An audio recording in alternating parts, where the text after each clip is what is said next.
புழல் சிறைக்கு அடுத்ததாக செல்லப் போகின்ற மிக முக்கியமான புள்ளி யார்? இதை பற்றித்தான் இந்த காணொளியில நம்ம தெளிவாக பார்க்க போகிறோம் நண்பர்களே. புழல் சிறையில் எந்த நேரத்தில் என்ன வேண்டுமானாலும் நடக்கலாம் என்பது இங்கு இருக்கக்கூடிய ஒரு தகவலாக பார்க்கப்பட்டு கொண்டிருக்கக்கூடிய ஒரு சூழ்நிலையிலே புழல் சிறையில் பல்வேறு விதமான மாற்றங்கள் என்பது ஏற்பட போகிறது.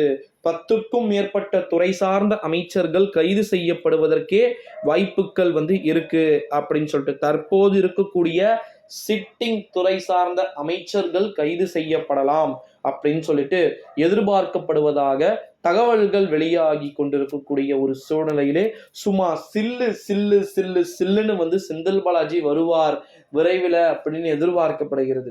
மிக பிரம்மாண்டமான ஒரு திருப்பத்தை தீபாவின் மூலமாக செந்தில் பாலாஜிக்கு கிடைக்குமா? வழக்கறிஞர்கள் எவ்வளவு பேர் இருந்தாங்க, நீதியரசர் அள்ளி, ஓகேங்களா, அள்ளிக்கு அள்ளி கொடுத்த பாலாஜி அப்படின்னு சொல்லிட்டு நம்ம டைட்டில்லாம் வச்சிருந்தோம். ஒரு காலத்துல தலையங்கத்துல நம்ம 10 நிமிஷம் வீடியோக்கள்ல பீக் டைம், அதாவது செந்தில் பாலாஜி அரெஸ்ட் பண்ண டைம்ல அள்ளிக்கு பணத்தை அள்ளி கொடுத்த செந்தில் பாலாஜி அப்படின்னு சொல்லிட்டு, அப்புறமா அள்ளி செட் ஆகலன்னொன்னே அதே 3 எழுத்து அள்ளியை போல 3 எழுத்து தீபா என்றவரை பார்த்தீங்கன்னா பயன்படுத்தலாம் அப்படின்னு சொல்லிட்டு தகவல்கள் வெளியாகிட்டு இருக்கக்கூடிய ஒரு சூழ்நிலையிலே அரசியல்ல நிறைய மாற்றங்கள் நவீன் தெரியும் நினைக்கிறவங்களுக்கு, ஒடிஷா மாநிலத்தின் முதலமைச்சராக இருக்கிறார் நவீன் பட்நாயக்.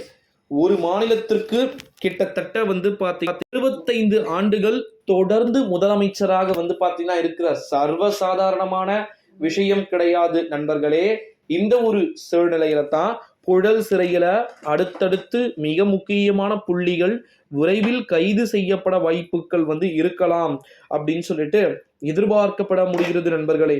ஸோ அப்போ புழல் சிறைக்கு டெஃபினெட்லி அடுத்தடுத்ததாக சிறைக்கு செல்ல வேண்டிய மிக முக்கியமான புள்ளிகள் கிடைக்க பெற்றார்கள் என்றால் அதில் நிறைய விதமான மாற்றங்கள் இருக்கக்கூடும் அப்படின்னு சொல்லிட்டு எதிர்பார்க்கப்படுகிறது. ஓகேங்களா? ஸோ அவர் அடுத்தடுத்த துறை சார்ந்த அமைச்சர்களை காட்டி கொடுப்பதற்கு வாய்ப்புகள் இருக்கு.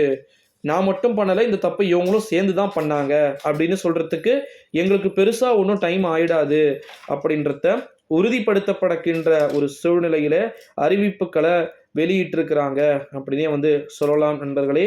ஸோ இப்போ புழல் சிறைக்கு அடுத்ததாக கைது செய்யப்படுகின்ற ஒரு மிக முக்கியமான புள்ளியாக யார் யாரெல்லாம் இருப்பார்கள்? ஆர் காந்தியாக இருக்கலாம், கைத்தறித்துறை அமைச்சர் KN நேருவாக இருக்கலாம், துரை முருகனாக இருக்கலாம், ஏவா வேலுவாக இருக்கலாம், பொன்முடியாக இருக்கலாம். இந்த துறை சார்ந்த அமைச்சர்கள்லாம் சீனியர் மிக சீனியர் அமைச்சர்கள் அப்படின்னே சொல்லிவிடலாம் நண்பர்களே. ஸோ அதனால் நம்ம வெயிட் பண்ணி பார்க்கலாம். இந்த வீடியோவை உங்கள் ஃப்ரெண்ட்ஸ் அண்ட் ஃபேமிலி எல்லாருக்குமே மோஸ்ட்லி